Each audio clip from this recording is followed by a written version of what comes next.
Hey folks, today we're going to do a short video on wire stripping techniques. I've had quite a few people asking about how I strip wires. I do it a little differently than a lot of other people, and I want to show you my technique. Huge disclaimer on this. This is obviously a hot topic. Everybody strips wires differently, and whatever way works for you, again, I go back to this all the time. Whatever way works best for you is the way you should do it. However, I can show you my technique and it will save you some time if you practice it. Again, another disclaimer is this takes a little bit of technique and practice, so I don't recommend going into a car and just trying to use this technique without a little practice first, because you'll end up breaking a bunch of wires and spending a whole lot more time fixing what you've broken than getting the job done.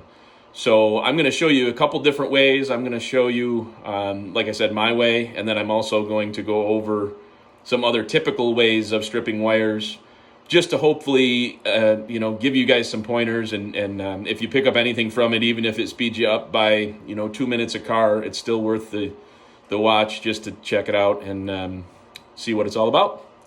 So let's get started. Okay, folks. So what we have here are a few different types of strippers. So this is the type that I prefer. Again, there's many different types of strippers that you can use that look similar to this, but are formed a little differently. This is the pair that I use most generally. I also use this pair on a regular basis. This has much smaller grooves in it. So if you're stripping the really tiny wires in the Toyotas, or there's a lot more cars nowadays that are coming with very, very small gauge wires, and these have the ability to strip those wires a lot easier if you're using these. The other type of strippers that I've seen a lot of guys use are mechanical strippers like this. These work well. The only issue I've found with these is they're very difficult to get into small places under dashes, which unfortunately is most of the time. To be able to get this type of stripper under a dash is virtually impossible unless you do a lot more disassembly than would normally be required.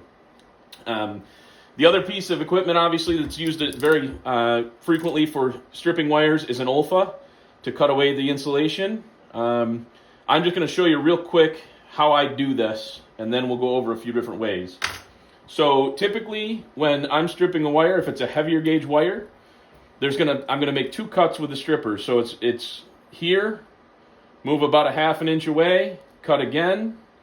And the key with that is to make sure that you are familiar with the strippers that you're using versus what size wire you have. So this is a main ignition harness, obviously for a 7000 series or 900 series brain, or actually the same as the DC3, all the same gauge wires.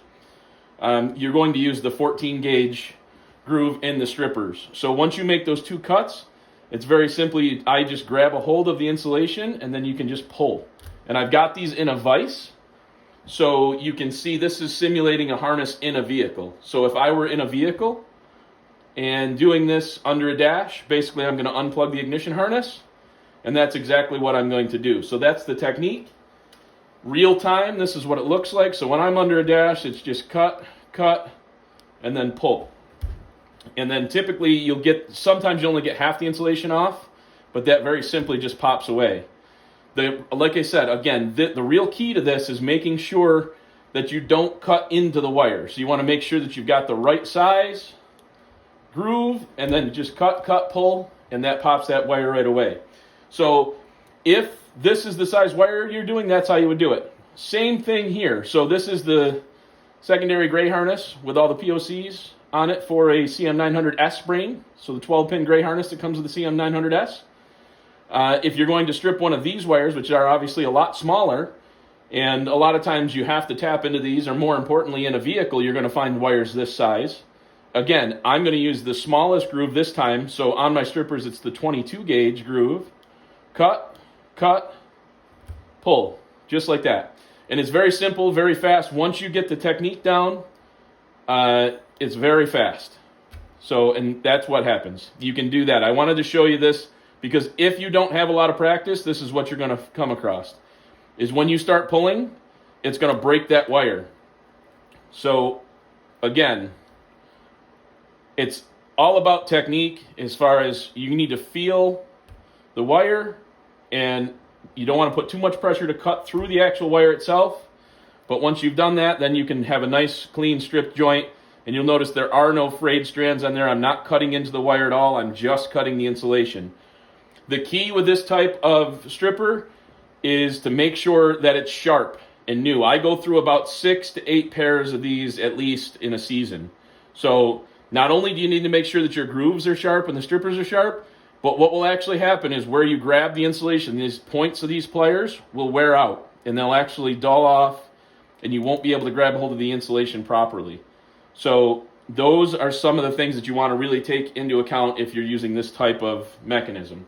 So the other type is obviously extremely similar. This is just smaller grooves, so you can strip smaller wires. We really don't need to demonstrate this on these wires, but if you're using these for the very small Toyota wires, again, I caution you, don't try to do this unless you've practiced with those really tiny Toyota wires, because you will cut through them. There's very few strands, and the strands that are there are very, very small. So the other type of strippers, like I was talking about, are these, the mechanical strippers. Again, these are quick and easy. If you are on a bench and you have the ability to use these, you can strip out a radio harness or, strip off the ends of wires in no time at all. You can also grab halfway down a wire with these strippers and it will pull for you away to open up a small piece, which again is really fast. So these strippers definitely have their place. These require a lot less technique and a lot less practice. Anybody can grab a pair of these and grab a hold of a wire and strip the wire back and not have any issues. So this is what I would actually recommend if you're just a beginner. If you've been doing this for 40 years, like I've had some people tell me on the phone, again, see, that can happen on these too. Just wanted to show you that can break these wires. You have to be careful and take your time when stripping these. That's the downfall of these under a dash, is that these can sometimes cause issues that are hard to repair, and these are hard to get under the dash. But anyways, back to what I was saying about if you've been doing this for a really long time, then you're going to have your own technique, and it varies. I've seen a lot of guys, like I said, they'll take an Olfa, and instead of using the strippers to pull this insulation off, it's just a cut, and then you can take the Olfa to actually peel that insulation back and open it up. This, however, takes more time and is more difficult to get to those wires under the dash if you're using that technique. The other issue with this is you have to be very careful not to cut your fingers. So again, you can do that. You'll see that there is some damage here. That's not a technique I usually use, so I'm not very good at it. And you will see, again, it really is up to what you are comfortable with and what your level of practice is, because these are techniques with these type of strippers that take some practice. So again, I'll just show this one more time, and if you guys have questions or comments or any suggestions, if you want to take a video of how you do it, go ahead and take a video, post it up, and you'll be able to have a discussion about how to strip wires. This is, like I said, just how I do it. So hopefully you guys have a better way than me and you can teach me something. If not, hopefully you can pick up something from this. And like I said, now's the time. You got some downtime. If you have downtime, you can practice this technique, and it does make you a little bit faster in the vehicle if you're going to do a poke and wrap installation, a military splice, or a soldered connection. So hopefully you guys are all well.